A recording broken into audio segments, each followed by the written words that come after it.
In the vast expanse of the Galactic Coalition, where advanced civilizations wielded technology beyond imagination and possessed mental capabilities that could reshape reality itself, there existed a species so unremarkable that most considered them barely worth acknowledging.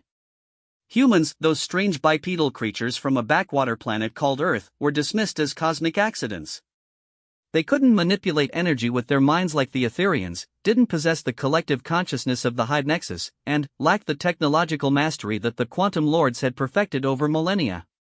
When the greatest threat the galaxy had ever known emerged from the void between stars, every advanced species turned to their most sophisticated weapons, their most brilliant minds, and their most powerful technologies. Yet as fleet after fleet fell to this unstoppable force, as entire civilizations were consumed by an enemy that seemed to adapt and overcome every strategy thrown against it, the galaxy began to realize a terrible truth: all their advancement, all their superiority, meant nothing against an foe that could learn and evolve faster than they could innovate. It was then, in the darkest hour of galactic history, that someone suggested the unthinkable. Perhaps the answer lay not in complexity and advancement, but in the chaotic, unpredictable, utterly illogical nature of the species everyone had written off as useless. Perhaps it was time to let the humans try their primitive, crude, and seemingly backwards approach to warfare. What the galaxy was about to discover would change everything they thought they knew about war, about intelligence, and about what it truly meant to be the most dangerous species among the stars. Admiral Zephyr 9 Alpha watched the tactical display with growing dread as another coalition fleet winked out of existence. The Etherian commander's crystalline form flickered with agitation, sending cascades of blue light across the war room's metallic walls. Around the circular chamber, representatives from the galaxy's most advanced species maintained their composure, but Zephyr could sense their mounting desperation through the psychic network that connected them all. Fleet designation Omega-7 has been completely destroyed, announced Data Core Prime, the synthetic collective's primary representative. Its holographic projection shifted between various geometric forms as it processed the incoming information.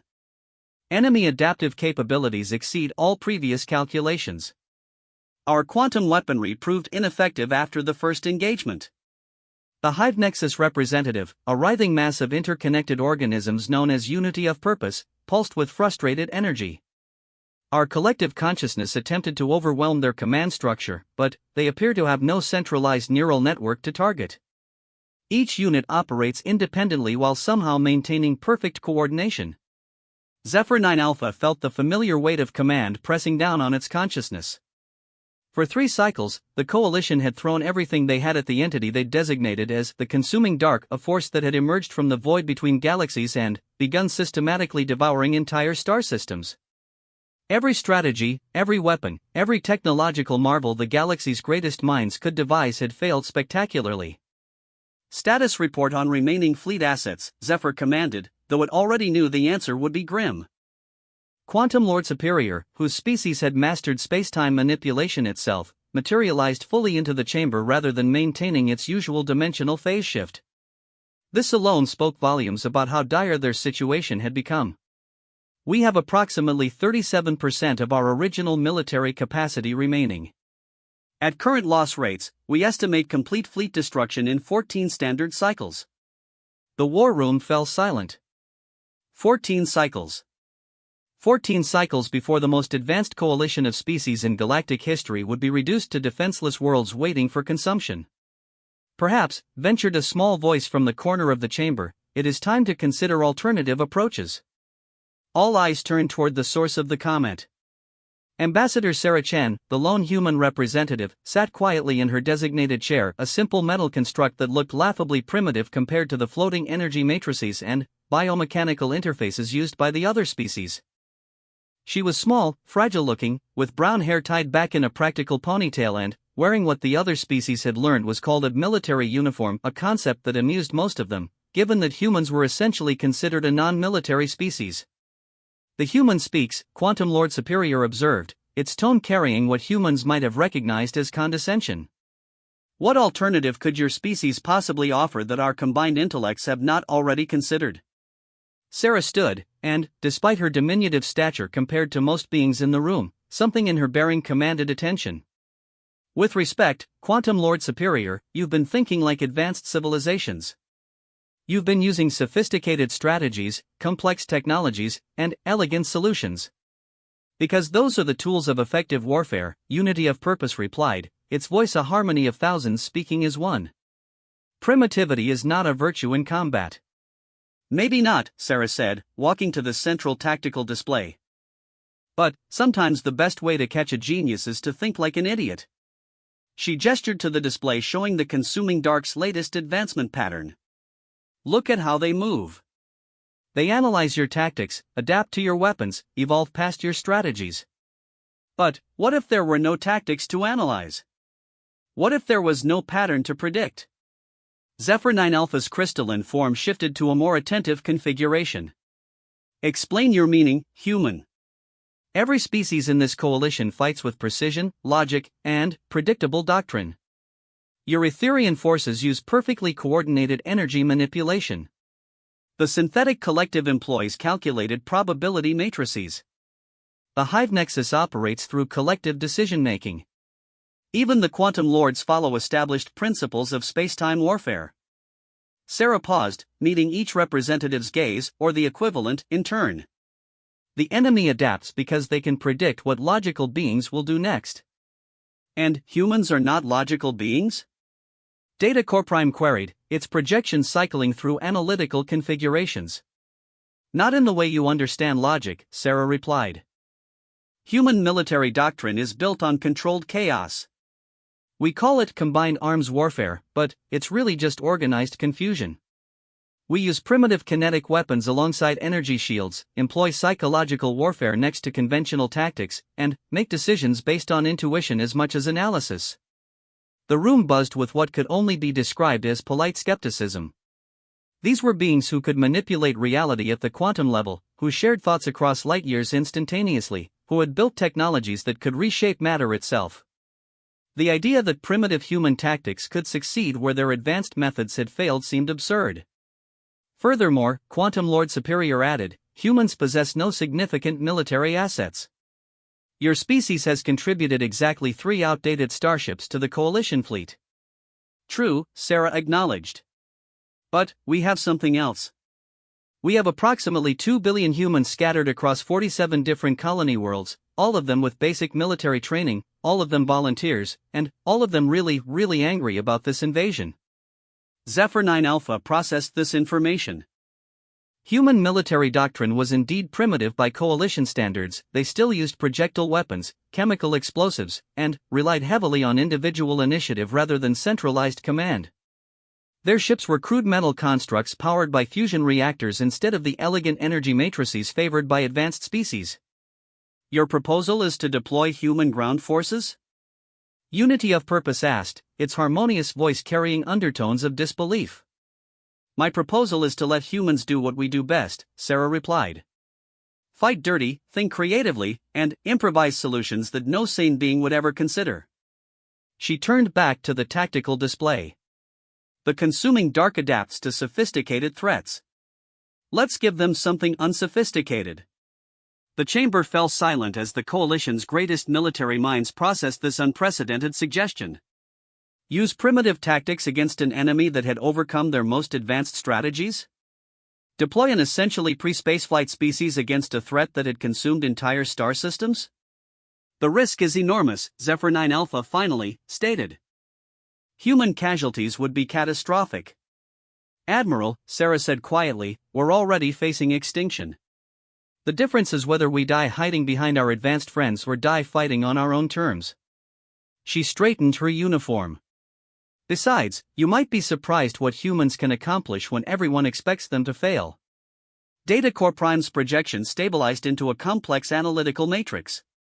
Statistical probability of human tactical success against the Consuming Dark, 0.003%.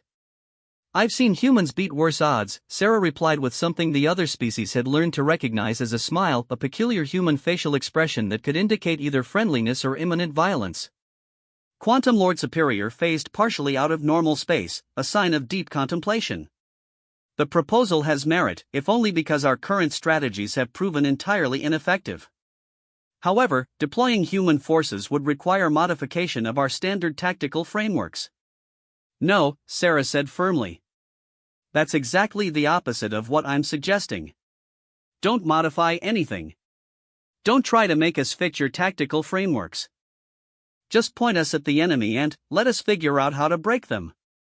The concept was so alien to the other species that several of them had to pause their primary consciousness threads to fully process it. Deploy forces without integrated command structure? Allow independent tactical decision-making without oversight? Permit the use of primitive weapons alongside advanced systems? It is unprecedented, Zephyr 9 Alpha admitted. So is losing a galactic war, Sarah pointed out. Look, I understand this goes against everything you've learned about modern warfare. But the enemy isn't using modern warfare either, they're using something beyond it. Maybe the answer isn't to be more advanced than them. Maybe it's to be so primitive they can't figure out what we're doing. Unity of purpose pulsed with internal discussion before responding.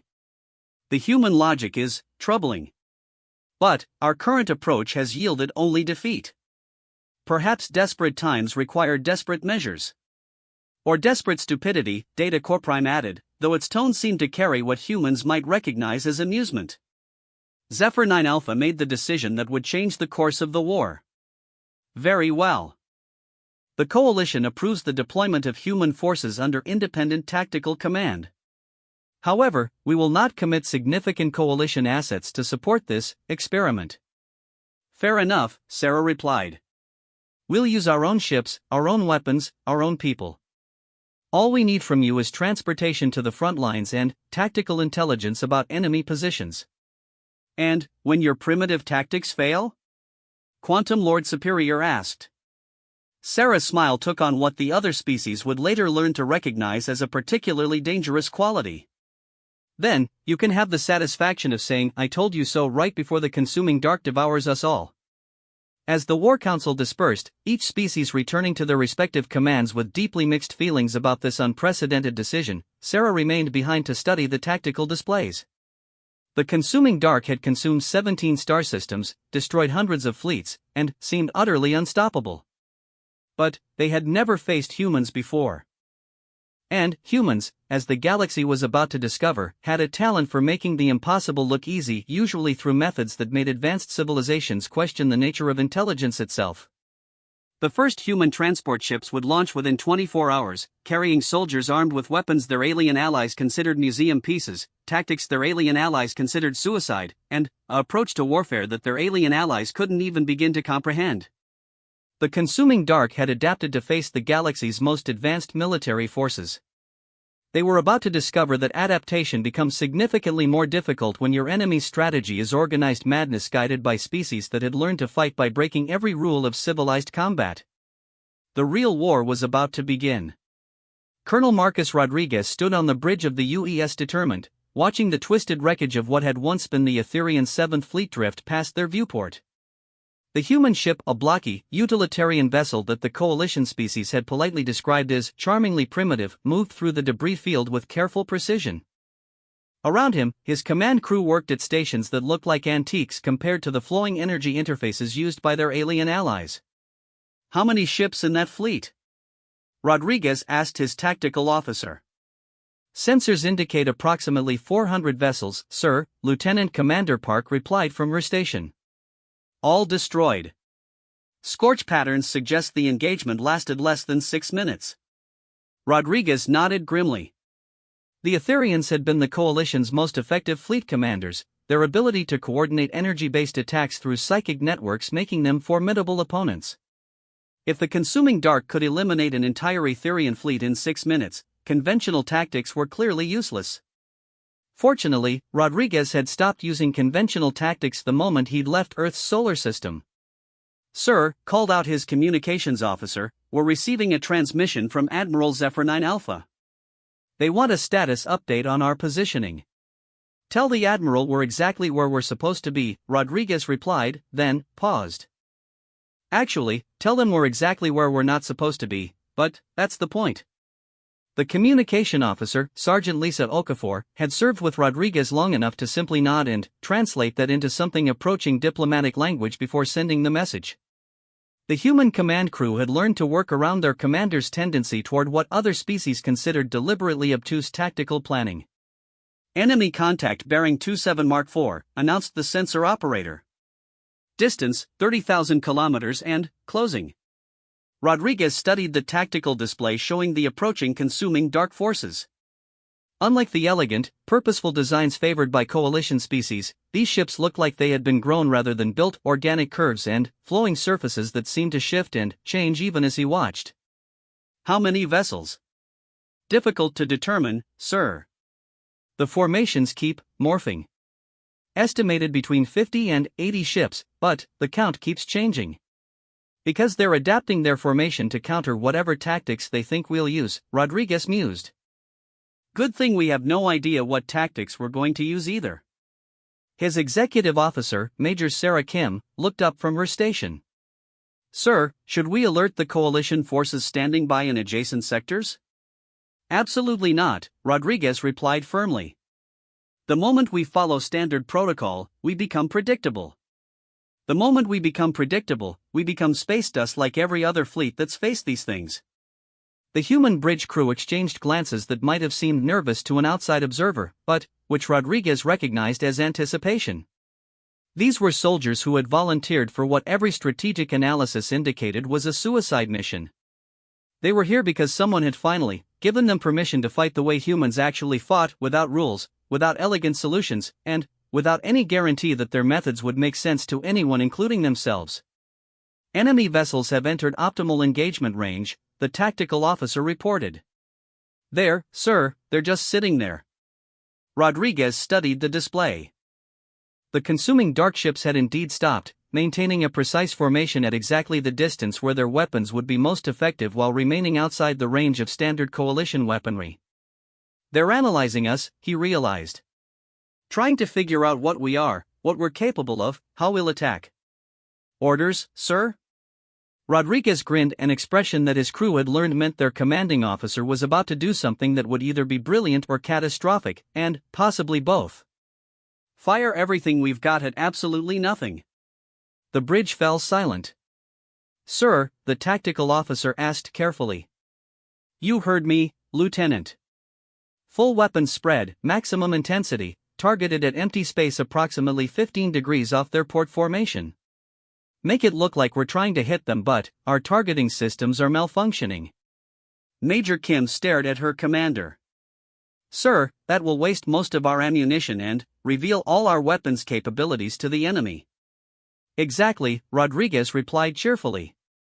It will also make them think we're incompetent idiots who can't hit the broadside of a space station. Understanding began to dawn on the bridge crew's faces. Lieutenant Commander Park started entering targeting coordinates with what could only be described as malicious glee. Weapons locked on nothing in particular, sir. Fire. The UES determined unleashed its full arsenal into empty space. Kinetic projectiles, plasma bolts, fusion torpedoes, and even some experimental energy weapons acquired from coalition allies streaked past the enemy formation, missing by what appeared to be embarrassingly wide margins. The human ship's primitive targeting systems made the misses look genuinely accidental rather than deliberate. The consuming dark formation responded exactly as Rodriguez had hoped. They moved closer, clearly interpreting the wild shooting as evidence that the humans posed no significant threat. Their formation shifted from defensive positioning to what could only be described as predatory confidence. They're closing to optimal range for boarding actions, the sensor operator reported. Perfect, Rodriguez replied. Major Kim, signal the other ships. Execute Crazy Ivan protocol. Major Kim activated the human fleet's internal communication network, a crude radio system that the coalition had been amazed to discover humans still used. All vessels, execute Crazy Ivan. Repeat, execute Crazy Ivan. Across the human flotilla of 37 ships, commanders who had been waiting for this exact moment initiated what would later be described by military historians as either the most brilliant tactical maneuver in galactic history or the most spectacularly lucky accident ever recorded.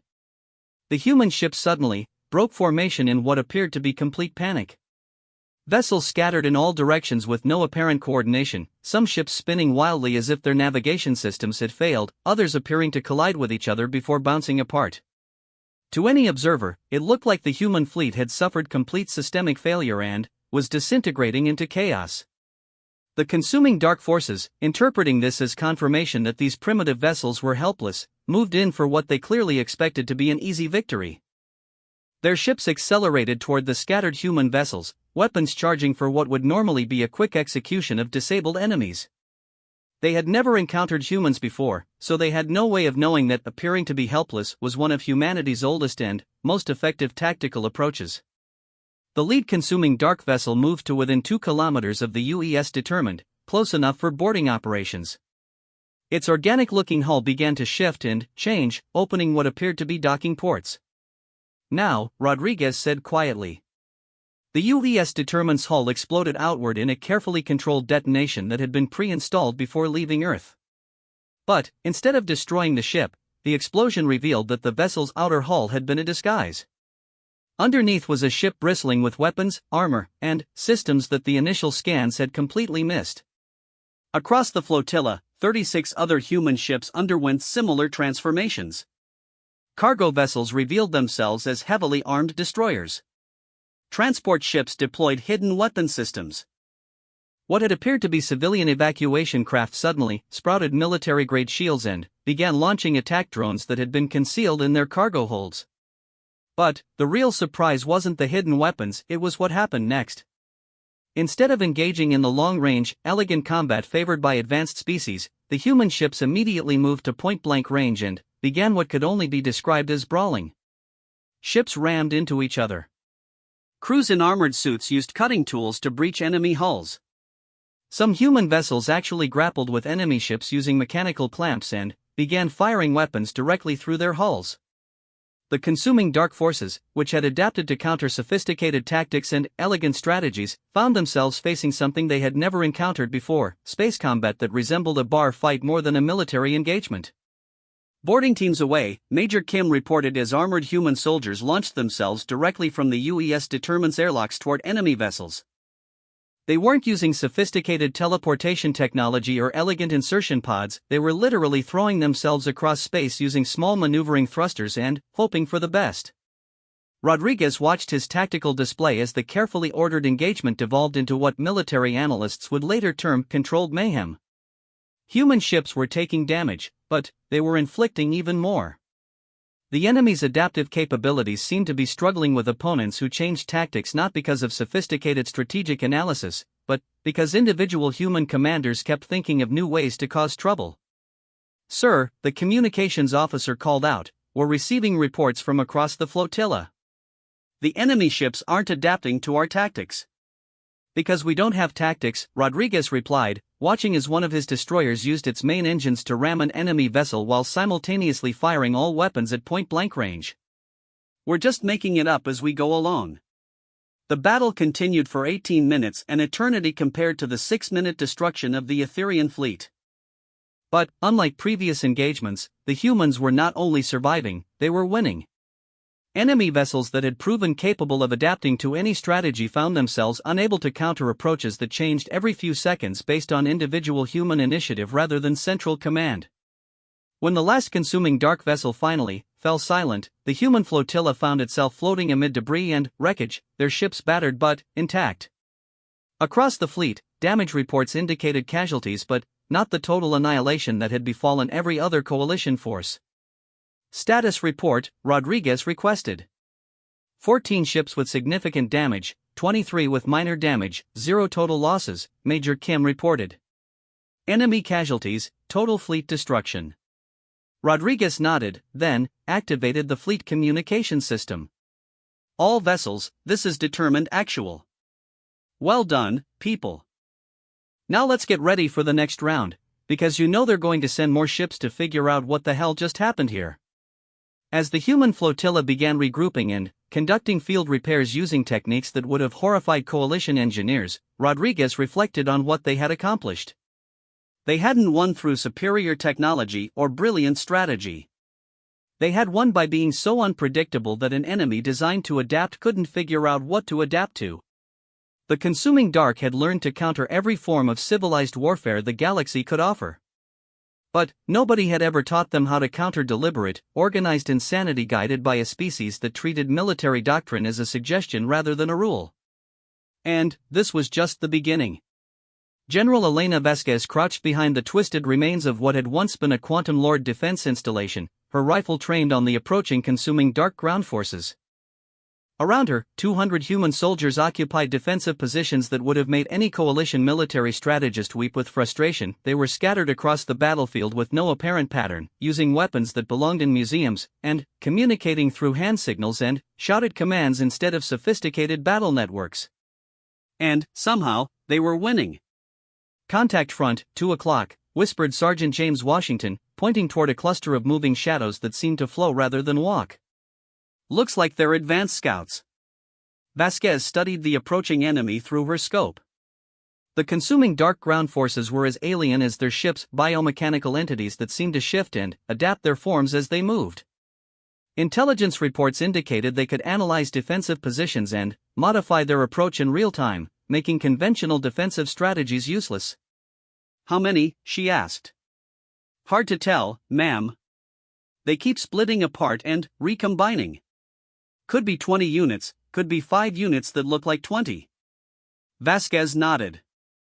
The coalition forces had tried everything against these entities: energy barriers, quantum disruption fields, psychic dampening networks.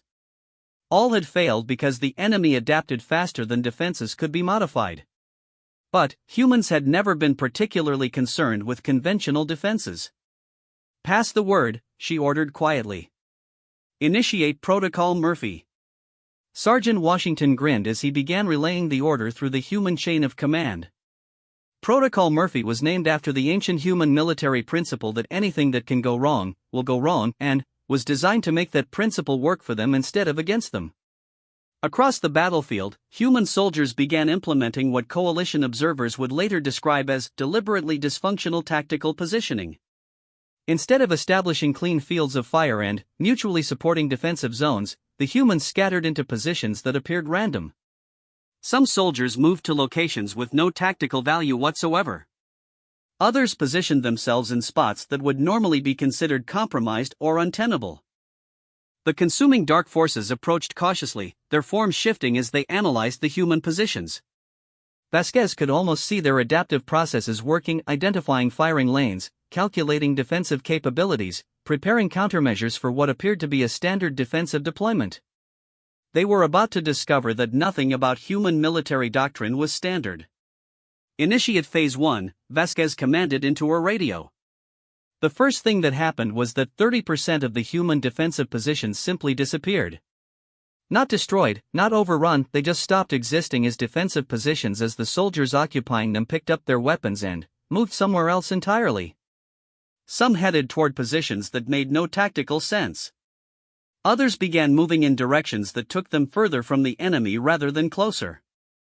The consuming dark forces paused, clearly confused by defenders who were abandoning their positions before the battle had even begun. That's when Phase 2 commenced. The soldiers who had relocated didn't establish new defensive positions, they began what human military doctrine euphemistically called aggressive reconnaissance.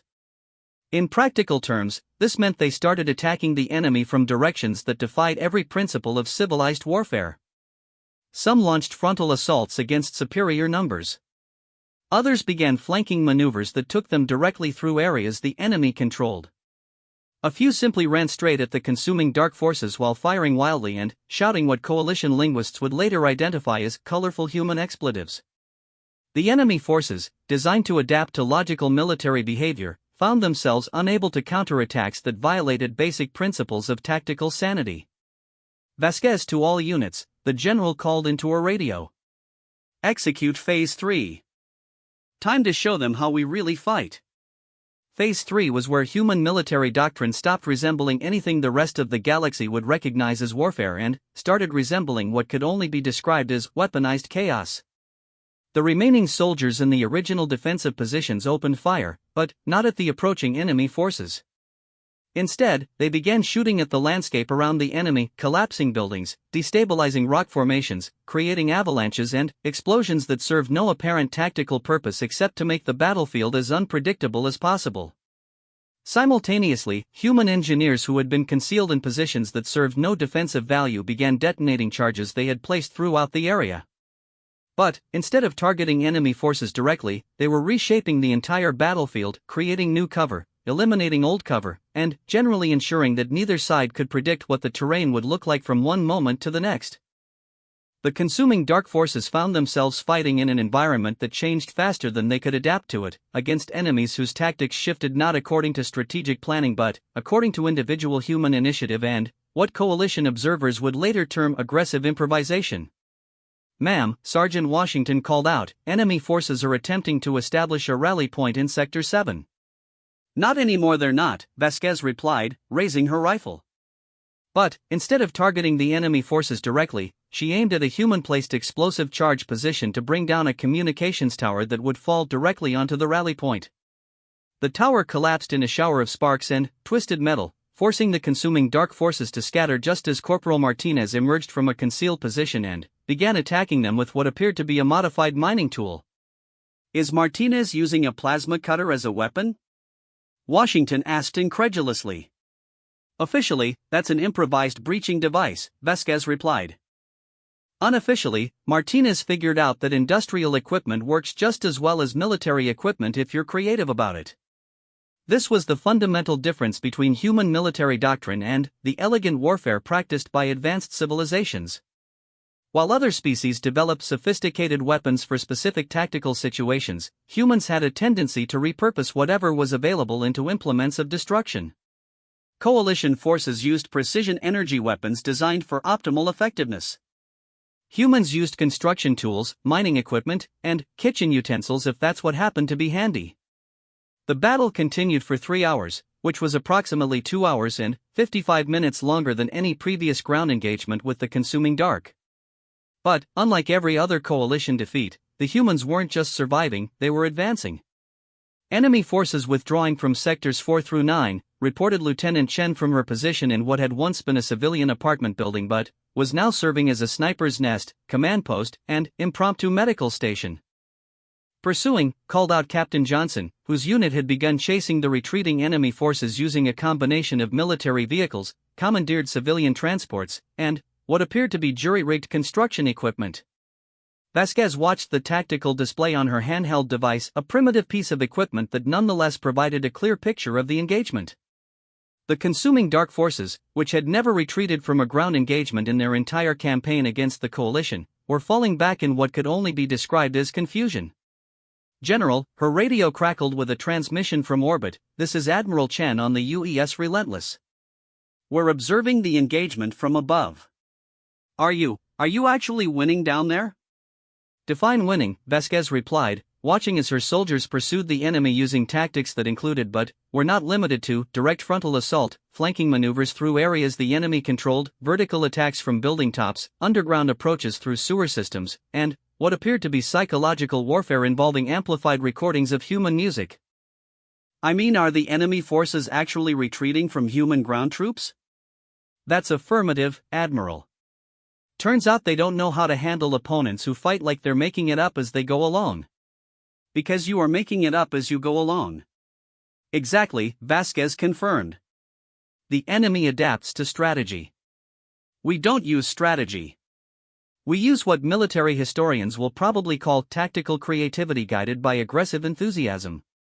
As the day wore on, the human ground forces continued their advance using methods that would have horrified coalition military academies. They established supply lines that made no logistical sense but somehow worked.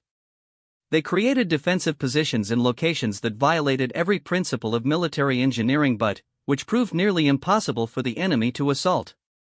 They coordinated attacks using communication methods that appeared primitive but which couldn't be intercepted or jammed because they were too simple for sophisticated countermeasures to target. By sunset, the consuming dark forces had withdrawn from the entire planetary surface, leaving behind equipment and positions they had never abandoned in any previous engagement. "Status report," Vasquez requested as her command staff gathered in what had once been a restaurant and was now serving as their temporary headquarters. "Casualties, 47 wounded, 12 serious, 0 Kia," reported her medical officer.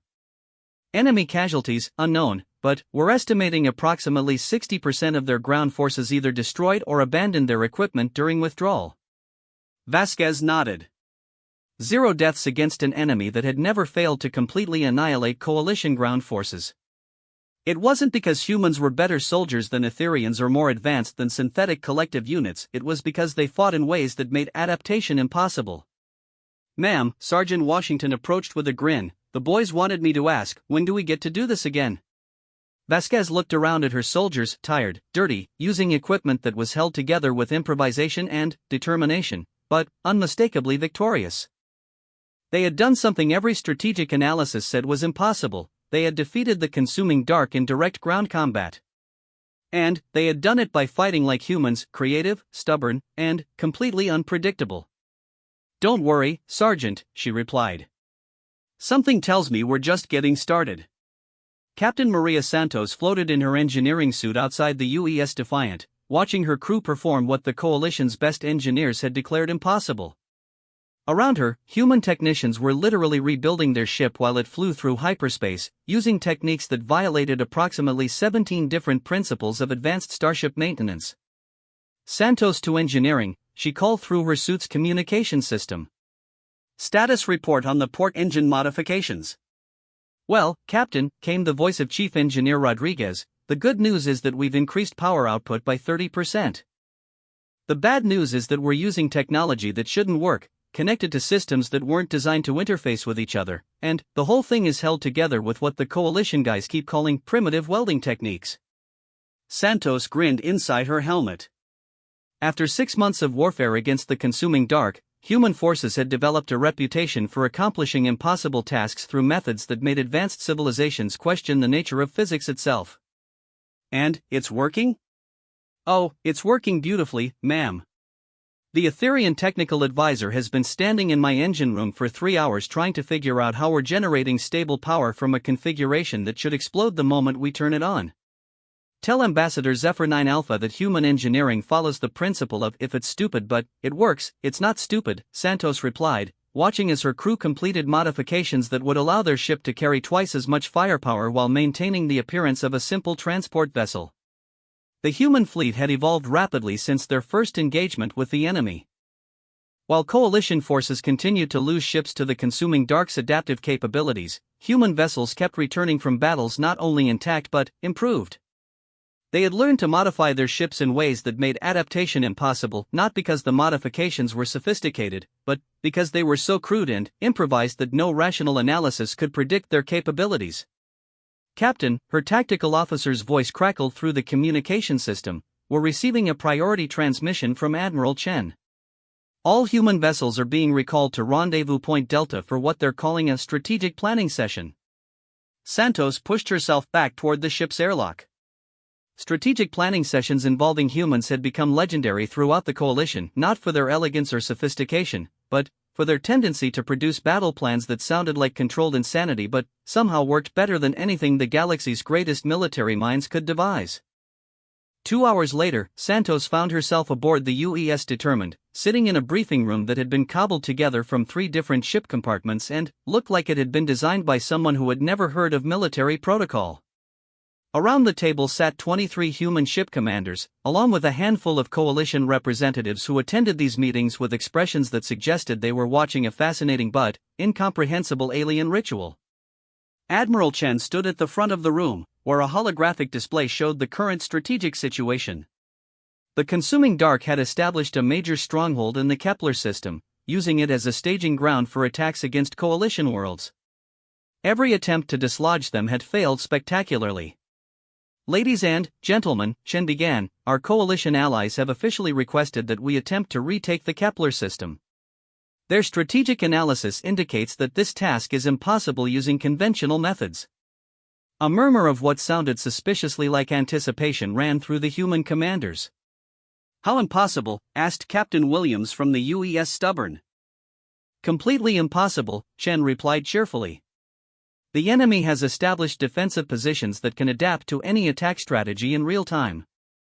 They've created a network of interconnected bases that support each other automatically. And they're using some kind of new technology that seems to counter everything we've learned about their capabilities so far." Captain Thompson from the UES Impossible leaned back in his chair. "So what you're telling us is that we're facing an enemy that's learned to counter our tactics?" "That's correct." "Good," Thompson replied with satisfaction. I was getting worried we were becoming predictable. Admiral Chen activated the holographic display, showing the Kepler system in detail. The consuming dark had indeed created something impressive, a network of bases and defensive platforms that could coordinate responses to any threat while adapting their configurations in real time. It was a masterpiece of defensive engineering that represented everything the enemy had learned about coalition tactics over months of warfare. The enemy's defensive network covers all standard approach vectors, Chen continued. They've anticipated every conventional attack strategy and prepared countermeasures. Their analysis of our capabilities appears to be comprehensive.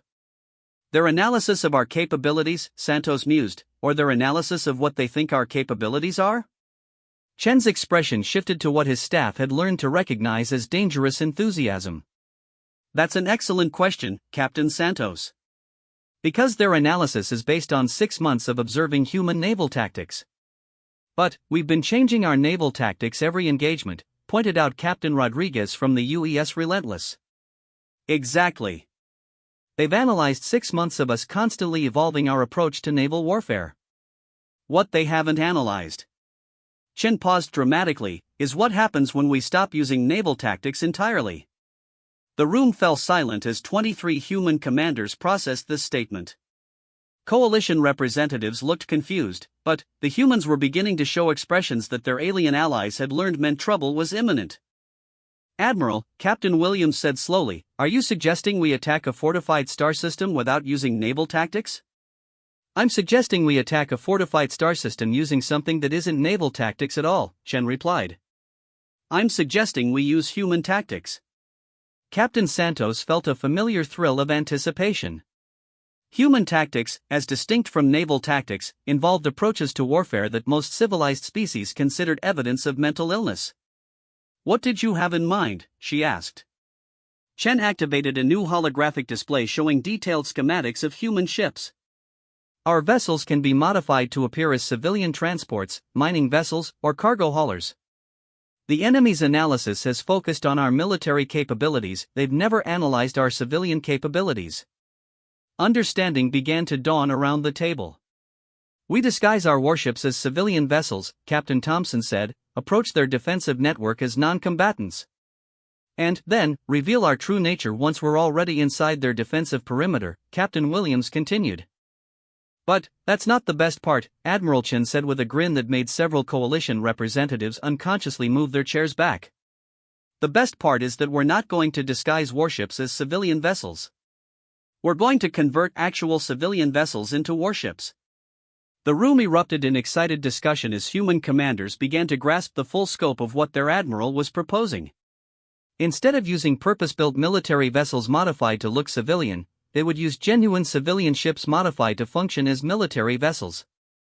We have approximately 200 civilian ships in our fleet train, Chen continued. Cargo haulers, mining vessels, transport ships, construction platforms, even a few luxury liners. All of them can be modified to carry weapons, all of them can be crewed by military personnel, and none of them will register as military threats to enemy analysis systems. Because they're not military vessels, Santos realized. They're civilian vessels that happen to have military capabilities hidden inside them. Plus, added Captain Rodriguez, civilian ships don't follow military doctrine. They can approach targets using commercial flight paths, civilian traffic patterns, and maintenance schedules that no military analyst would think to examine. The coalition representatives looked increasingly disturbed as they listened to humans casually discuss converting civilian infrastructure into military assets, something that violated numerous interstellar treaties and basic principles of civilized warfare. Furthermore, Chen continued, civilian vessels can be operated in ways that military vessels cannot.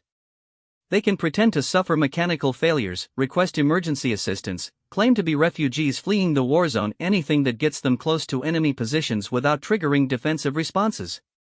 Ambassador Zephyr 9 Alpha, who had been silent throughout the briefing, finally spoke. This strategy violates multiple coalition regulations regarding the protection of civilian assets during wartime. Good thing we're not coalition vessels, Admiral Chen replied. We're human vessels operating under human authority using human methods. The ethical implications. The ethical implications, Chen interrupted, are that we're fighting an enemy that wants to consume every living being in the galaxy. I think we can be flexible about paperwork. Captain Santos raised her hand. What about crew safety? Civilian vessels don't have military-grade armor or defensive systems. They'll have military-grade armor and defensive systems after we modify them, Chen replied. Plus, they'll have something that military vessels don't have, the element of complete surprise. The enemy has never seen civilian vessels used as primary assault platforms.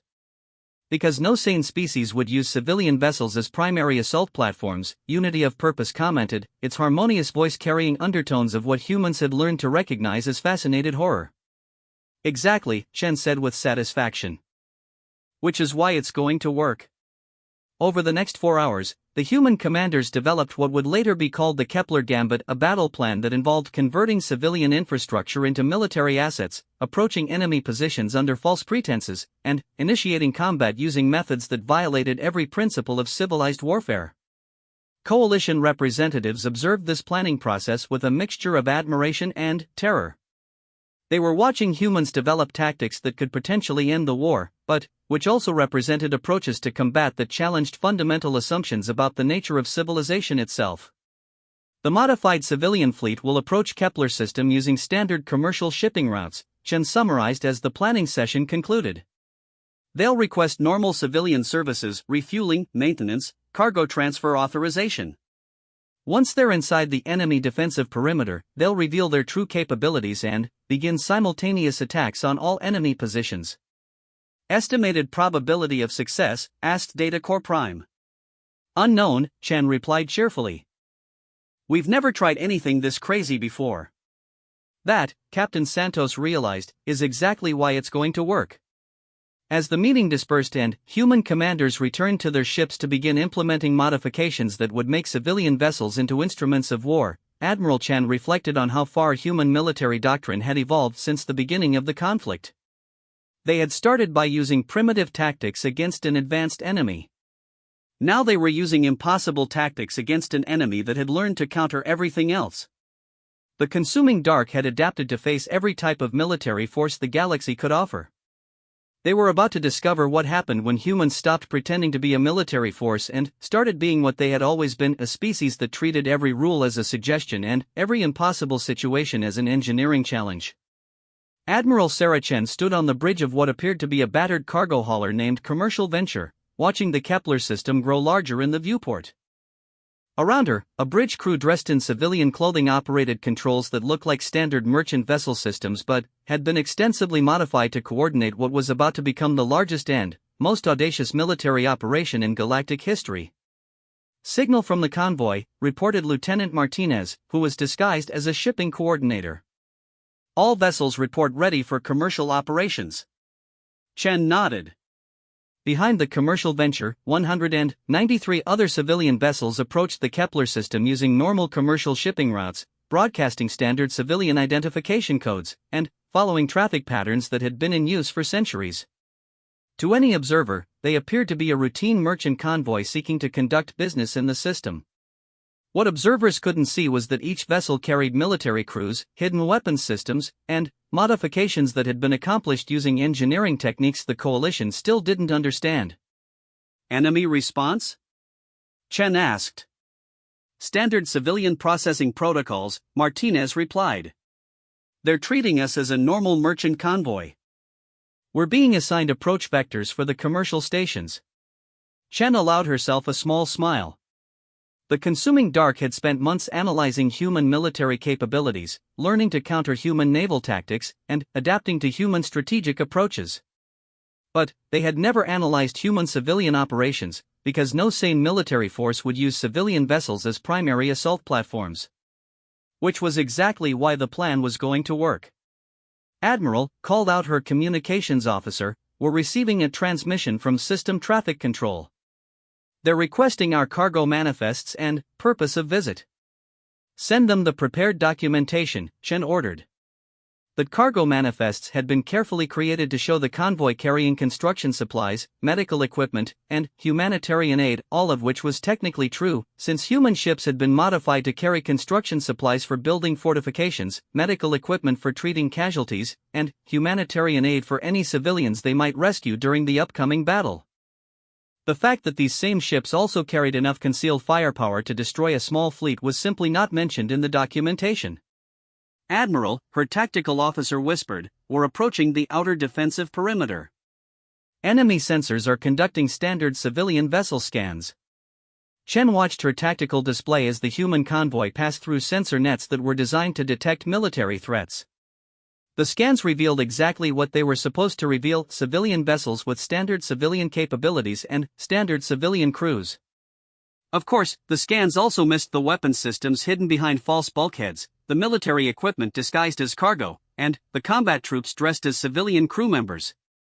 But those oversights were the result of the enemy's analytical processes being designed to counter sophisticated deception rather than crude but effective hiding. "Distance to primary targets?" Chen asked. "Approximately 30 minutes to commercial docking range," replied the navigation officer. "All convoy vessels are maintaining civilian speed and following standard approach protocols." Chen activated her private communication system, a network that connected all human vessels but appeared to outside observers as normal commercial shipping coordination. "All vessels, this is commercial venture actual. Prepare for transition to military operations on my command." Across the convoy, human crews began final preparations for what would either be the most successful surprise attack in military history or the most spectacular failure ever recorded. Weapons systems that had been powered down to avoid detection began warming up. Military personnel who had been disguised as civilian crew members began changing into combat gear. Ships that had appeared to be harmless cargo haulers began revealing their true nature. "Enemy forces?" Chen asked. "Standard defensive positions around all major installations," her tactical officer replied. "No indication that they suspect anything unusual about our convoy." The consuming dark had indeed created an impressive defensive network in the Kepler system. Orbital platforms capable of destroying entire fleets guarded all approach routes. Adaptive defense systems stood ready to counter any military assault. Sophisticated sensor networks monitored space for any sign of coalition military activity. But none of these defenses were configured to counter an attack launched by civilian vessels that were already inside the defensive perimeter. Admiral Martinez reported, "Lead vessels are beginning docking procedures with the outer commercial stations." Chen watched as the first wave of human ships approached their assigned docking facilities, massive civilian installations that served as logistics hubs for the entire system. The enemy had built these facilities to support their military operations, never suspecting that someone might use the civilian infrastructure against them. Signal from Captain Rodriguez on the mining platform 7, her communications officer reported. "They've successfully docked and are beginning cargo transfer operations." Chen grinned. Cargo transfer operations was human code for deploying combat troops to secure the facility. Captain Rodriguez and his crew were about to discover whether enemy forces could adapt to being attacked by soldiers who had infiltrated their positions disguised as civilian cargo handlers. "All vessels," Chen announced over the convoy communication network, "commence military operations." What happened next would later be studied by military academists across the galaxy as either the most brilliant tactical innovation in warfare history or evidence that humans were collectively insane. 194 civilian vessels simultaneously revealed their true nature. Cargo haulers deployed hidden weapons systems. Transport ships launched fighter squadrons that had been concealed in their holds. Mining vessels began using industrial equipment as weapons of war. Even luxury liners opened fire with weapons systems that had been disguised as recreational facilities. But the real devastation came from the fact that these vessels were already positioned throughout the enemy defensive network. Instead of attacking from outside the perimeter like normal military forces, they were attacking from inside the perimeter like a virus that had infiltrated the enemy's body. "Enemy response?" Chen called out as her own ship revealed its hidden weapons and began engaging targets that were too close to defend themselves effectively. "Complete confusion," her tactical officer replied with satisfaction. They're detecting weapons fire from inside their defensive perimeter, but their sensors still show only civilian vessels in those positions. The consuming dark forces, designed to adapt to any military threat, found themselves facing an enemy that wasn't behaving like a military threat. The attacks were coming from civilian vessels using civilian approach routes and civilian infrastructure, which meant their adaptive systems had no framework for understanding how to respond. Captain Santos reports successful capture of Defense Platform Alpha, Martinez announced. Captain Williams reports successful infiltration of Command Center Beta. Captain Thompson reports that he's using a luxury liner's swimming pool as an improvised torpedo launch system. Chen paused. He's what? Using a swimming pool as a torpedo launch system, ma'am. Apparently, it turns out that if you drain the water and modify the filtration pumps, you can launch torpedoes through the pool's plumbing system. Of course you can, Chen said with the weary tone of someone who had learned to stop questioning human engineering solutions. What's our overall tactical status? 60% of primary enemy installations either captured or under attack, her tactical officer reported. Enemy forces are attempting to coordinate a response, but they can't establish effective defensive positions because we're attacking them from inside their own defensive network. This was the fundamental genius of human tactical innovation. While other species developed increasingly sophisticated methods of overcoming defenses, humans had simply bypassed the need to overcome defenses by ensuring they were already inside them when the fighting started. Admiral, her communications officer called out, "We're receiving a transmission from Admiral Zephyr 9 Alpha of the Coalition Fleet. They're requesting a status update on our commercial operations." Chen activated the main communication system. Admiral Zephyr 9 Alpha, this is Admiral Chen. Commercial operations are proceeding ahead of schedule. We've successfully established business relationships with local facilities and are expanding our market presence throughout the system. There was a long pause before Zephyr 9 Alpha responded. Admiral Chen, our sensors indicate massive weapons fire throughout the Kepler system. That's correct, Admiral. We're conducting very aggressive business negotiations. Another pause. Are you actually retaking the system using civilian vessels? We're demonstrating the effectiveness of human commercial practices, Chen replied diplomatically. It turns out that when you approach warfare as a business problem rather than a military problem, you discover some interesting market opportunities. As the battle continued, it became clear that the consuming dark forces simply had no framework for countering an enemy that had infiltrated their positions before revealing hostile intent. Their adaptive capabilities, which had proven effective against every form of civilized warfare, were useless against opponents who had essentially cheated by refusing to follow the rules of military engagement. Final status report, Chen requested as the last enemy positions fell silent. Complete system secured, her tactical officer announced. Total human casualties, 47 wounded, 12 serious, 0 Kia. Enemy casualties, total destruction of defensive network and withdrawal of all remaining forces to secondary positions outside the system. Chen leaned back in her command chair, watching through the viewport as human vessels began transitioning back to their civilian configurations. Within hours, the ships that had just completed the most audacious military victory in galactic history would once again appear to be harmless merchant vessels. Admiral, Martinez called out, "We're receiving a priority transmission from Coalition High Command." Put them through. The holographic projector activated, showing the familiar forms of the Coalition's senior leadership. Admiral Zephyr 9 Alpha, Data Core Prime, Unity of Purpose, and Quantum Lord Superior all appeared to be experiencing what humans would recognize as profound bewilderment. Admiral Chen, Zephyr 9 Alpha began, "Our strategic analysis indicates that human forces have successfully retaken the Kepler system using tactics that should not have been possible." "We used tactics that weren't possible," Chen replied. "That's why they worked." "You have demonstrated capabilities that exceed all previous assessments of human military potential," Data Core Prime stated, its holographic form cycling through confused configurations. "We didn't use military potential," Chen explained. "We used commercial potential. Turns out there's a difference." Unity of purpose pulsed with what could only be described as intellectual vertigo. "Your species has fundamentally altered our understanding of the relationship between civilian and military capabilities." "Good," Chen said with satisfaction. Because we're about to fundamentally alter the enemy's understanding of that relationship too. Quantum Lord Superior materialized more fully into the transmission. What is your assessment of this engagement's impact on overall strategic planning? Chen considered the question seriously. The enemy has spent months learning to counter human military tactics. What they haven't learned is that human military tactics are just one aspect of human problem-solving approaches. We've got civilian tactics, commercial tactics, industrial tactics, recreational tactics. We've got approaches to conflict that we haven't even used yet. Are you suggesting that human civilization possesses additional tactical innovations beyond what you have already demonstrated? Zephyr 9 Alpha asked. Chen's smile took on what coalition representatives had learned to recognize as a particularly dangerous quality. Admiral, we've been fighting this war for 6 months.